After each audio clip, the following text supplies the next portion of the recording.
7 दौर में मतदान होना है और आज पहले दौर की वोटिंग है उत्तर प्रदेश में। और आज तक किस तरह की तैयारियां करके रखे हुए हैं हम आपको बताएंगे। दरअसल पिछले बार के चुनावों को अगर हम देखें तो भारतीय जनता पार्टी के पास गंवाने के लिए उतना कुछ था नहीं। पहली बार वहां पर क्या पूर्ण बहुमत से उसे उस तरीके से सत्ता हासिल हो सकती थी, 300 पार वो पहुंचे थे।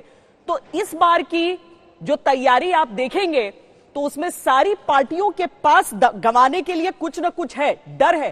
भारतीय जनता पार्टी इस समय सोच रही है पश्चिमी उत्तर प्रदेश में किस तरीके से उसकी नैया पार हो सकती है। पिछली बार जिस तरह की लहर थी, इस बार क्या उस तरह की किसी लहर की अपेक्षा, उम्मीद, आकांक्षा भारतीय जनता पार्टी कर सकती है कि नहीं। किसान आंदोलन के परिदृश्य में अगर देखा जाए तो क्या समाजवादी पार्टी और आरएलडी के गठबंधन को इतना मजबूत गठबंधन और एक मास्टर स्ट्रोक माना जा सकता है कि पश्चिमी उत्तर प्रदेश जहां पर आज चुनाव होना है पूरी तस्वीर बदल जाएगी। पश्चिमी यूपी की ही 58 सीटों पर आज वोटिंग चल रहा है। 1 घंटे का मतदान हो चुका है, लोगों में उत्साह नजर आ रहा है। वैसे भी उत्तर प्रदेश में 60 से ऊपर प्रतिशत वोटिंग होती है, लेकिन जिस तरह से चुनाव आयोग पूरी तरीके से लगा हुआ है उसकी उम्मीद यह होती है कि कुछ और आगे बढ़ा लिया जाए।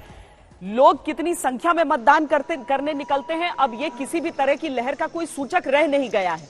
लेकिन ये जो तस्वीरें हम आपको दिखा रहे हैं वो ये दिखाती हैं कि यूपी की जागरूकता और यूपी में लोकतंत्र के उत्सव को लेकर लोगों के मन में उत्साह किस तरीके का रहता है। ये नोएडा से लेकर मेरठ, बागपत, मुजफ्फरनगर, ये सारी तस्वीरें हम आपको दिखा रहे हैं।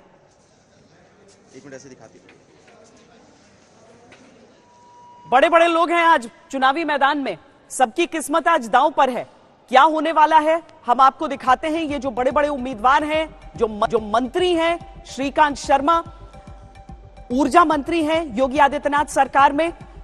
अगर एंटी इनकम्बेंसी जैसी चीज होती है जिसके बारे में विपक्ष बार बार बोल रहा है तो मंत्रियों पर बड़ी गाज गिरती है अगर काम नहीं किया होता है। सुरेश कुमार जो कि गन्ना मंत्री हैं, गन्ना विकास मंत्री हैं, सबसे ज्यादा जो निगाहें पश्चिमी उत्तर प्रदेश में रहती हैं वो ये कि गन्ना किसान क्या कह रहे हैं। सरकारें अपनी तरफ से ये जरूर कह दें कि हम भुगतान कर रहे हैं अभी भी पिछली सरकारों का, लेकिन क्या किसान इस बात को स्वीकार कर रहे हैं।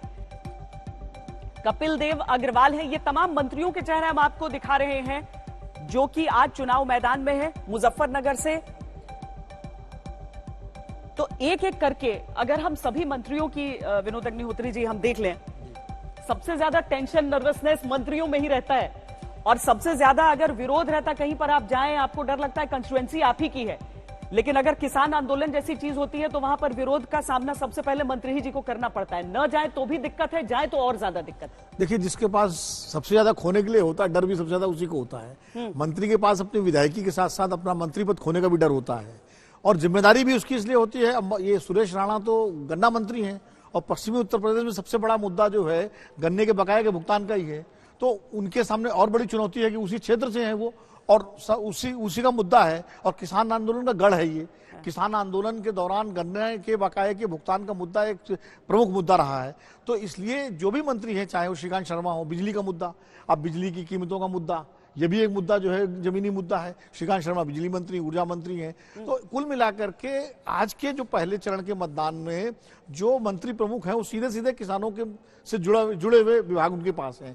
ऐसे में निश्चित रूप से उनके सामने अपनी सीट बचाना, अपनी सरकार बचाना, और सिर्फ देखिए मंत्री के लिए क्या होता है कि जिस सीट से लड़ रहा है वो तो बचाना है ही, उसके आसपास की सीटों को भी जिताने की एक तरह से जिम्मेदारी इसकी होती है क्योंकि उसका एक प्रभाव होता है उस क्षेत्र में। तो